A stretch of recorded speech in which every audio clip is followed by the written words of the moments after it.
tax topic today. We actually had someone call last week, and their question was that, Mike, I'm a business owner, and I actually just bought a Ferrari, and I want to know if I can depreciate the value of that Ferrari against my business income over the next 5 years. Not only is that awesome, but like I don't know how luxury cars work, which is why I have Dan sitting here with me, who is from Wojcicki and Company CPA firm. This is a more tax-heavy topic.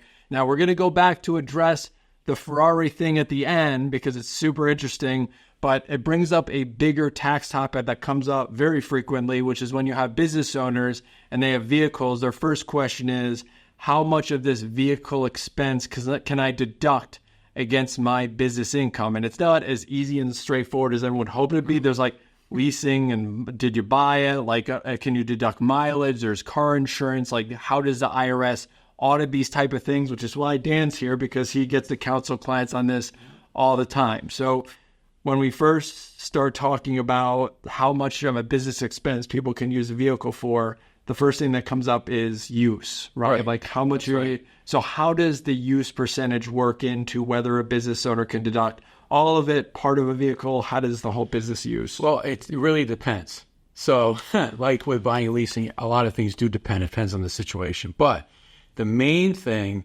is to see like what is the purpose. You want to have a purpose first. And then also like if it's going to sites, things like that. If you're vendors, customers, things like that. If it's predominantly used for 100%, then that would be okay. Yeah. It makes it easier if there's a set personal vehicle. So like I have my own personal vehicle at home, I take care of that. Or if we use it for, 80%, 90%, it just honestly depends on what you usually use it for. Gotcha. And it's only used for that. If you start mixing personal and business, then it starts to scale down a little bit. Now, how do you even, if I'm a realtor, let's say I'm a realtor, so a lot of realtors, it's their business vehicle and it's their personal vehicle. Like, how do you even begin to track what percentage I'm using that vehicle for business versus personal? So that we can even make it simplistic from like the odometer. Like odometer started with this amount of time here, and this is the end of the year. This is where we ended at. In between that, some people use apps. So like Mile IQ, I think, is one of the apps I've heard of. Yeah. But then also they kind of estimate like, all right, I went from this client to this client to this client to this client. So you take all of that. You're like, all right, this is the number of miles I drove from client to client, customer to customer, and this is the total. And if you take one divided by the other, there's your business use. Gotcha. And a simplistic, scenario. So are you keeping a log? They should keep a log. So if like say with the IRS, the IRS wants obviously a purpose. So they go, okay, what's today's date? Yeah. It's, 10/15, we'll call it. Everybody's favorite day. And they go, okay, what did you do today? Well, I went from this customer, it was this many miles. Yeah. This many miles this way. And you keep a log of that on a daily basis. Gotcha. And you should. They should keep a log. As your travel plans adjust from year to year, like so essentially 1 year you could say that was 50%. I used it for business. With the next year I traveled a lot less, so now I can usually only 20%. So how much of the expense varies based on what happened during that year? Is that it should kind of flow a little bit. It would be nice to obviously keep them. So if it's been 80, to keep it consistently, yeah. Or if it's 80 and it goes to 90, then you might have, might be some dialogue with that, why are we going increased up? But if you have the log and the purpose for it and all the backup for it, that's all really what the IRS really needs. And for yourself, it kind of gives you a way to make it easier on the account and say, all right, here's all the information. Yeah. And that way, it can accurately be put on the return. Okay. So that's the use part. Now we're going to kind of go over to the business of kind of buying versus leasing decision that you make with these vehicles, which has an impact on what you can deduct against that vehicle from a business standpoint. Right. So just in general, before we get into the leasing versus buying, like when you're working with clients, do most business owners buy because that tends to work out more favorable from a deductions standpoint, or does it lease, or is it completely mixed bag? So like it depends by industry. Yeah. But over the last so many years, about 30 to 40% of the population of business owners have been leasing over the last so many years. Yeah. Does that mean that 60 to 70% buy? I mean, in that simple math, that would be yes. Yeah. But it kind of goes by industry. It all depends. And so how the deductions work for their particular situation, from a budgetary standpoint, or from just if they do a lot of mileage, because that can impact if I want to lease or not, because they're, obviously, as there's more mileage on the vehicle, then that might change the price of the vehicle for, from a leasing standpoint, even purchasing too, because obviously they want to build those in too. But the main thing is about that 30 to 40% currently are doing probably leasing in that regard.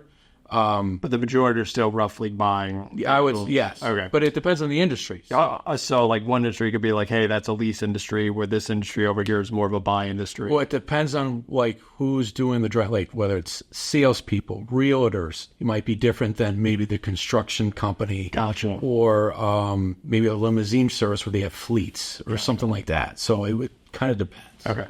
So if we start off first with the buy side, so this would be an example that you're actually deciding to purchase the vehicle, and you have to choose. I think what we talked about is you have to choose some doors here. Like so let's use an example. I'm a realtor, just bought a $40,000 new vehicle. Right. Now I'm like, Dan, I want to deduct the expenses to get this thing.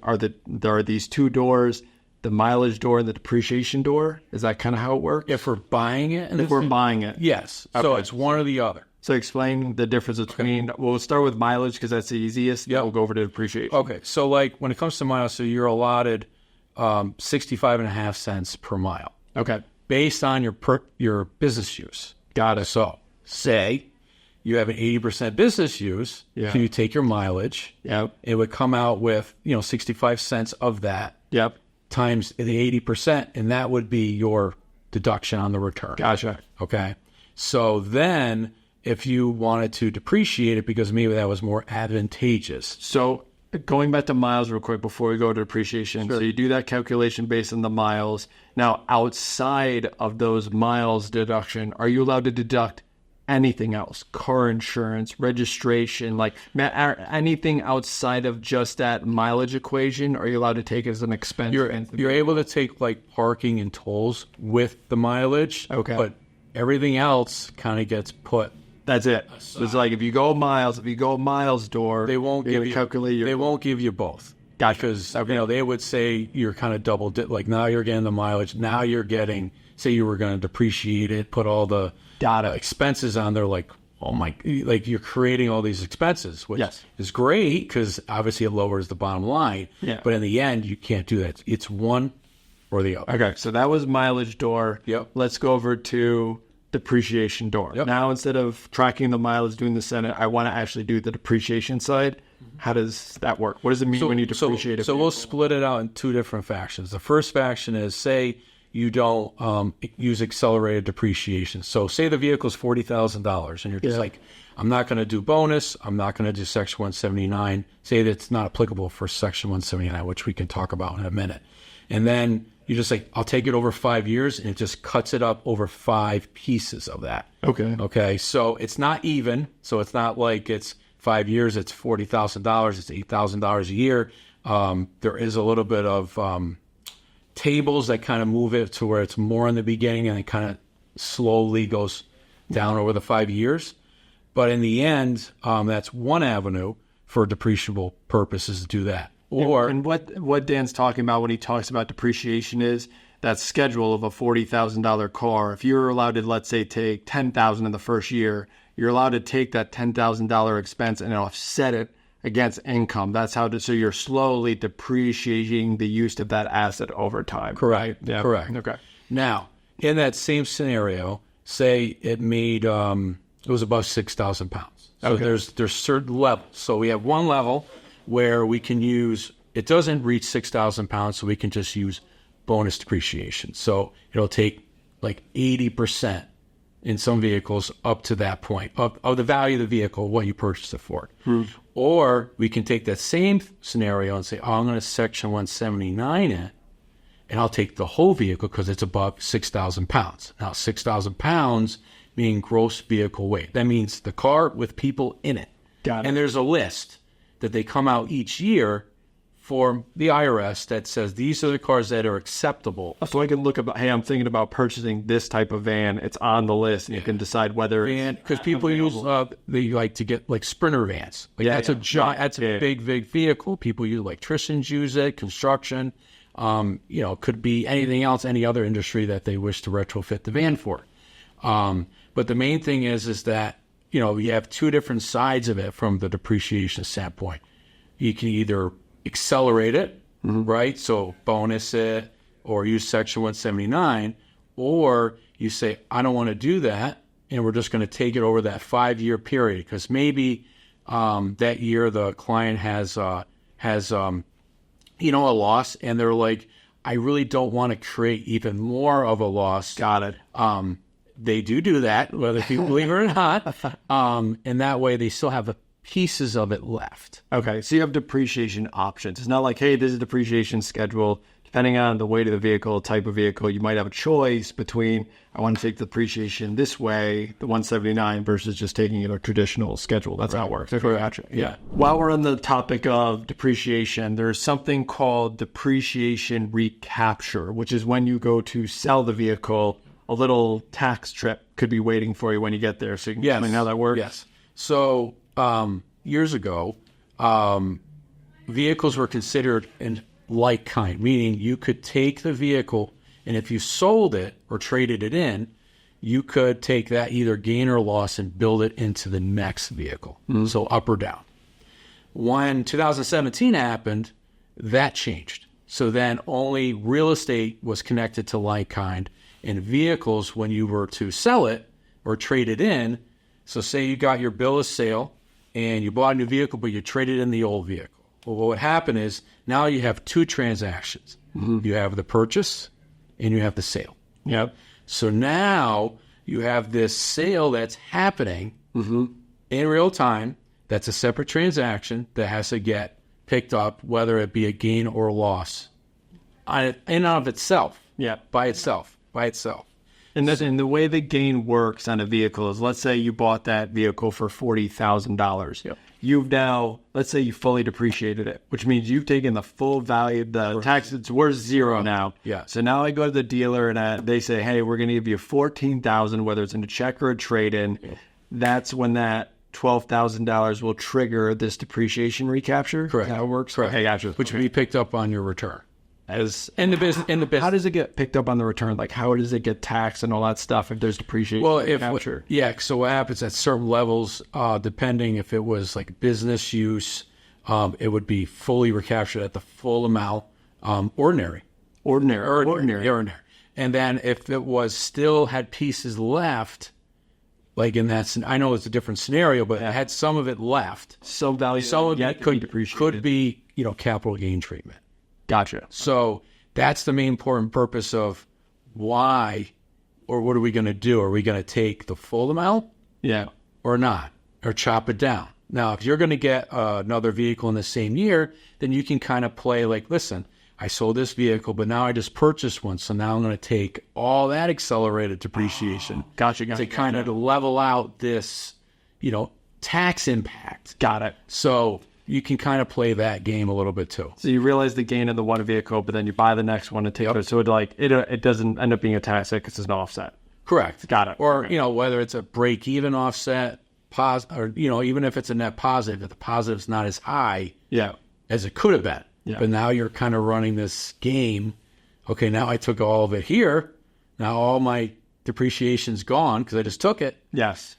Onto the next scenario, which could happen again. So it's more planning. Like you're trying to strategically figure out, like, all right, we can do this. This is what we need to do for this year. Yeah. That will put us in the best spot. But you also kind of make sure you're looking forward ahead to see, like, all right, well, how are the jobs going this year? How are, because accounting is historical. So you're kind of like, how are things coming ahead? Yeah. And you just don't want to shortchange yourself. Got it. By doing that. Now, along this depreciation recapture is, what if I go out and I total the vehicle? So let's say I'm 2 years into this. I hope that doesn't happen. It's like, so you're 2 years into this depreciation and someone gets in a car accident, totals the vehicle. Yep. Like, what? Our insurance now hands a check over to say, here's a check. Does that trigger something because a check has been handed from insurance and there's depreciation recap, all that stuff? Again, depends. Depends. So what ends up happening there? So obviously the vehicle has a value, right? So there's a basis in the vehicle on the books. Yeah. Right. So say it was zero because we took all the money. Okay, gotcha. Took all the depreciation. Yeah. So the insurance comes back and they give you a check. Yeah. And you're like, okay, it's a $10,000 check. Well, in that scenario, it would, as I said, would be ordinary. So it's just like the recapture. It's like a sale. Like Just like the recapture rules. Yeah. Now, if there's pieces of it left, Of depreciation. of depreciation left, and it's still a positive gain. So say the vehicle was 20, we depreciated it for 10, and they gave us a $15,000 check. Got it. Right. Right. We still have 10 left. Yes. Then what would happen is pieces of that could be capital gain as well. Okay. In that scenario. Now, there also is the reverse side. Well, I had the car. The car's worth 4, or the car's worth 10, we'll say, and they gave me 5. Yeah. So now you have a loss part to it, Okay. where you could claim a loss on the return Against income. against income. Oh, Yeah. So there's both sides to it. got it. So it really depends on how much. Usually there's only one side. You owe more tax. Well, like, not that, like, that's awesome that there's another side. Yeah. So it's important to have both sides of the equation. But I think for this conversation, there is that two sides. But just just be mindful of that, and please call your tax accountant to help you out with that. All right, we talked about buying. Now we're going to actually move on to leasing the car, which is slightly different. So there's different options available for someone who decides to lease. And there's 2 doors, just like buying, but the 2 doors are slightly different. So what are the 2 doors for leasing? So 2 doors, obviously we have actual expenses, payments. So the lease payments, anything related to the vehicle like gas and oil, insurance, say some repairs, things like that, or we have mileage. Just like the buy thing. But it's one camp or the other. Right. So if we're going to go mileage, then now the payments and all the expenses we can't use. If we do outside maybe parking or tolls, which is usually what you could do. Yeah. But for the other side, it's all the expenses. Gotcha. So it's one or the other. So just a quick recap. So if you're buying a vehicle, door number 1 is you take mileage or you take the depreciation, and you have choices of the depreciation.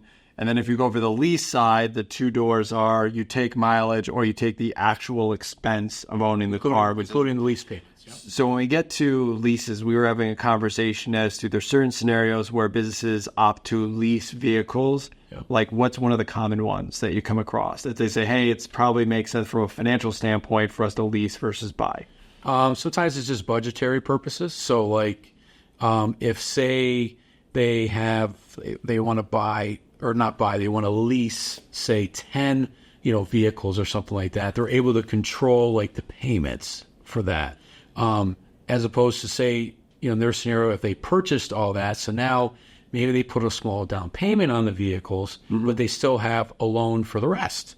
So it could be a bigger cost overall. The company's got to come up with a lot more capital to buy 10 vans versus lease 10 vans. Yeah, as a side gotcha. In theory, yes, because again, there's going to be interest on those.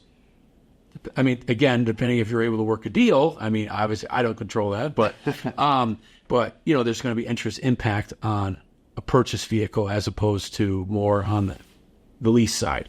So you could still do budgetary for both, but a lot of people utilize leasing because, again, it's going to be the same payment each month for the most part. It's not a huge capital, outlay in that regard. So, that way they like it from that perspective. They like, okay, I got 10 vehicles. They cost $400 a month. It's going to be X amount for each month. And I know that's going to be for 3 years, 4 years, 2 years. Okay. Does it matter with leasing or buying how the business is incorporated? Does it matter whether I'm an S Corp or a single member LLC or a sole proprietor? Does that come into the equation at all? So the only thing I would ask, if you can, is put it in the business name.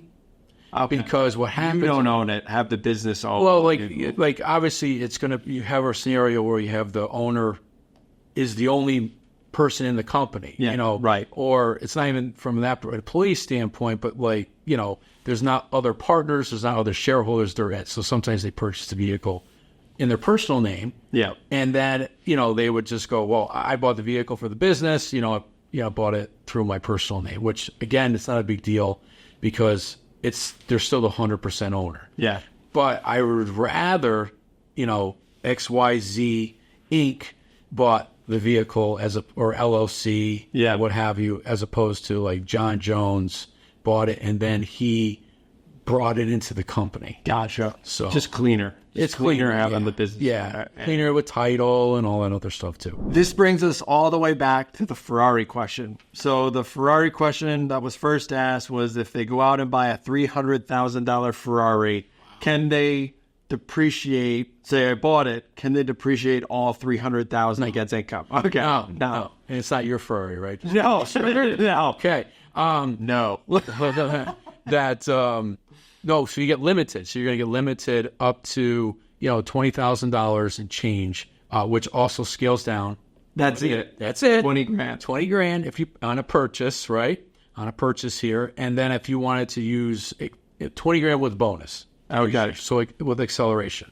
If you wanted to do Section 179, if it reached that level, which here it's not really over 6,000 pounds, but just for sake of argument, say it did, then you'd only have 19,000 that you could take. So this person that got a Ferrari for 300 grand, you have to turn around and say the only thing you can depreciate against that thing is $20,000. Yeah. So if they went out and they got a more reasonable vehicle, let's say your Sprinter van for like 80 grand, then that means, hey, instead of just taking 20, now you're able to take the full 90 because of the weight. Yeah. Okay. So they put guardrails on this thing so people can't buy. Yes. But we were talking about there's some vehicles that are on the borderline, right? Or like potentially luxury or like something you can appreciate. So you have to be a little careful. Okay, gotcha. Yeah, I would be. Yeah, just, you know, consult your accountant, please. But yeah, I mean, not saying it doesn't happen, but again, it becomes very hard. It becomes a lot harder to, I guess, make the case. Yeah. Like whether it's the business use, well, maybe it is. Maybe usually you take it to events, you take it. So I can get my head around that. Yeah. I'm okay with that. Yeah. But they still limit it from, you know, a depreciation standpoint. Yeah. So then it's like you're thinking of, again, buying and selling again. Like, all right, I bought the 300,000 and now I'm going to buy a new one. Yeah, right. So in that scenario, you would technically have more cost basis. Yeah. I guess the new one. Yeah. Right? Yeah. But the main thing is they do limit you. Thank you so much for doing the video today. Oh, thanks, I hope everyone that this was helpful trying to navigate all these business expenses and deductions associated with vehicles. If you have any questions, you can either reach out to myself, Michael Ruger at greenbushfinancial.com, or Dan Champino at Wojcicki & Company. Awesome. Have a good one, guys. Thank you very much.